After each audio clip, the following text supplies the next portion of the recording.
किसान का बेटा हूँ, कमजोरी नहीं दिखाऊंगा।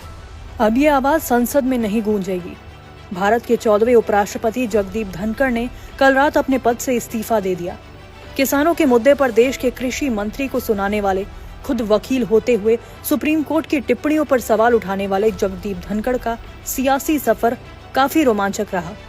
जगदीप धनखड़ ने एक किसान के बेटे से केंद्रीय मंत्री, कांग्रेस के विधायक और उपराष्ट्रपति तक का सफर तय किया। आइए आज आपको बताते हैं जगदीप धनखड़ के सियासी सफर के बारे में। जनता दल से राजनीति की शुरुआत। जगदीप धनखड़ का जन्म झुंझुनू के एक छोटे से गांव में हुआ था।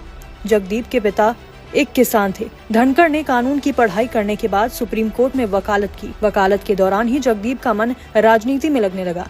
ये वही दौर था जब देश में राजीव गांधी के खिलाफ लहर बन रही थी। इसी लहर में सवार होकर जगदीप धनखड़ ने जनता दल का दामन थाम लिया। जनता दल के टिकट पर राजस्थान की झुंझुनू सीट से जगदीप धनखड़ ने चुनाव लड़ा और सांसद चुने गए। एक शानदार नेतृत्व क्षमता और शानदार भाषणों के चलते जगदीप धनखड़ को केंद्रीय मंत्री बनाया गया। कांग्रेस से लड़ा विधायकी का चुनाव। कुछ समय ही बीता था, जनता दल ताश के पत्तों की तरह बिखर गया। इसके बाद जगदीप धनखड़ ने कांग्रेस पार्टी का दामन थाम लिया। कांग्रेस पार्टी के टिकट पर राजस्थान की किशनगढ़ विधानसभा क्षेत्र से जगदीप धनखड़ ने विधायकी का चुनाव लड़ा।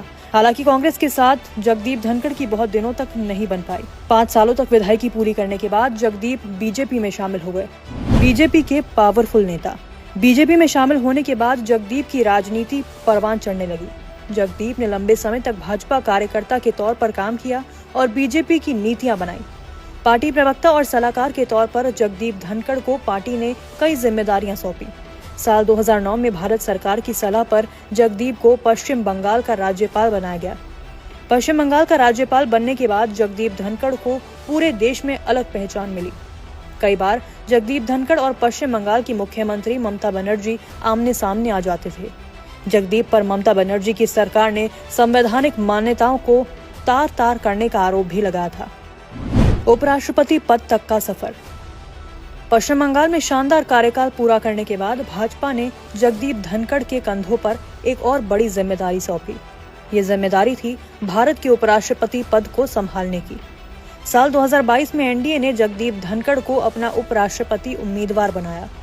जगदीप धनखड़ ने बड़े स्तर से ये चुनाव जीता और भारत के 14वें उपराष्ट्रपति बने। पिछले दिनों देश में किसान की हालत पर जगदीप धनखड़ ने केंद्रीय कृषि मंत्री शिवराज सिंह के सामने क्या कहा था, सुनिए। जब ऐसा हो रहा है तो मेरा किसान परेशान क्यों है, क्यों पीड़ित है? Why the farmer is stressed? ये बहुत गहराई का मुद्दा है। इसको हल्के में लेने का मतलब है we are not practical. Our policy making is not in right track.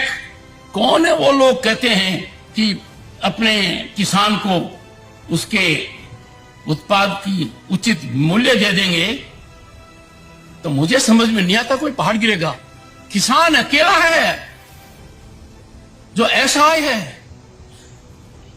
he doesn't decide what he can decide.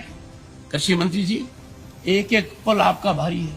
मेरे आपसे आग्रह है और भारत के संविधान के तहत दूसरे पद पर विराजमान व्यक्ति आपसे अनुरोध कर रहा है कि कृपया करके मुझे बताइए, क्या किसान से वादा किया गया था और वादा किया गया वादा क्यों नहीं निभाया गया?